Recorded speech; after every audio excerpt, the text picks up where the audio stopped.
নমস্কার, নিউজ 18 বাংলা ডিজিটালে আপনাদের স্বাগত। প্রিয়াঙ্কা রয়েছি আপনাদের সঙ্গে।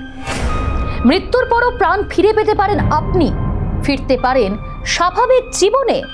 আজগুবি অবিশ্বাস্য শুনতে লাগলেও এই অসম্ভবকে সম্ভব করে তুলতে চলেছে জার্মানির এক সংস্থা। মৃত্যুর পর তারা যে কোনো ব্যক্তির দেহ নিখুঁতভাবে সংরক্ষণ করবে। গোটা প্রক্রিয়ার জন্য খরচ পড়বে $2 লক্ষ, অর্থাৎ ভারতীয় মুদ্রায় আনুমানিক মূল্য 1.74 কোটি টাকা। ইতিমধ্যে এই খবর হইচই ফেলে দিয়েছে বিশ্বের নানা প্রান্তে। হু করে বাড়ছে রেজিস্ট্রেশন। মৃত্যুর পর বেঁচে ওঠার আশা নিয়ে নাম লিখিয়ে ফেলেছেন প্রায় 700 জন। মৃত্যুর পর কি হয় তা নিয়ে সাধারণ মানুষের মনে কৌতূহলের শেষ নেই। এই বিষয়টি নিয়ে দেশ বিদেশের বিজ্ঞানীরা প্রতিনিয়তই নানা গবেষণা করছেন।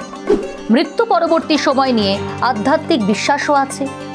শতাব্দীর পর শতাব্দী ধরে ফারাওদের মৃতদেহ সংরক্ষণ করে রাখা হতো মিশরে, যা মমি হিসেবেই আমরা ইতিহাসের পাতায় পড়েছি। দেহটিকে রাসায়নিক মাখিয়ে এমনভাবে রাখা হতো যাতে পচন না ধরে। মিশরীয়রা বিশ্বাস করতেন মৃত্যুতেই সব শেষ নয়, তারপরেও একটা জীবন আছে। 1000 বছর আগে তাদের সেই দেহ সংরক্ষণের প্রক্রিয়া আজও অবাক করে দেয় গবেষকদের।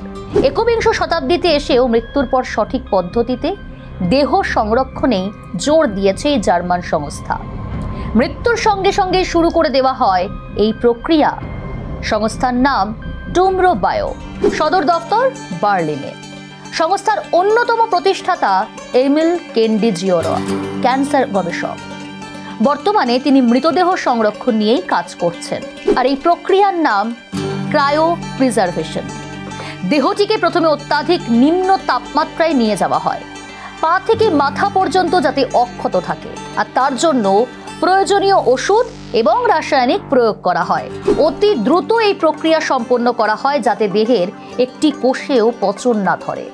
মাথায় রাখতে হবে, নিখুঁত ক্রায়ো প্রিজার্ভেশনের জন্য সময় অত্যন্ত জরুরি। তাই জার্মান সংস্থাটি সবসময় একটি আপৎকালীন দল তৈরি রাখে। মৃত্যুর কয়েক মিনিটের মধ্যে মৃতদেহটি সংরক্ষণ করে এই দল। দিনরাত সজাগ থেকে গোটা প্রক্রিয়া শেষ করেন তারা। এ তো গেল দেহ সংরক্ষণের পদ্ধতি। দেহটির মধ্যে প্রাণ ফেরানো হবে কিভাবে? সংস্থার বক্তব্য, আগামী দিনের জন্য তারা দেহটিকে সংরক্ষণ করে রাখে। তাদের বিশ্বাস, ভবিষ্যতে এমন কোনো প্রযুক্তি আবিষ্কৃত হবে যা মৃত ব্যক্তিকে বাঁচিয়ে তুলতে পারবে। তখন এই সংরক্ষিত দেহগুলিতে প্রাণ ফেরানো যাবে।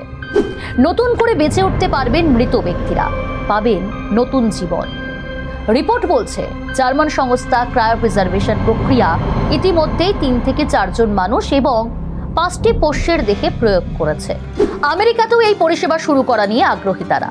তবে চিকিৎসক মহলের একাংশ বলছেন মৃত ব্যক্তিকে জাগিয়ে তোলা অসম্ভব। এখনো পর্যন্ত তেমন কোনো প্রযুক্তি আবিষ্কার হয়নি। যদি এমন কোনো প্রক্রিয়া বাস্তবে সম্ভব হয়ও, সেক্ষেত্রে বেঁচে ওঠা ব্যক্তির মস্তিষ্ক গুরুতরভাবে ক্ষতিগ্রস্ত হতে পারে।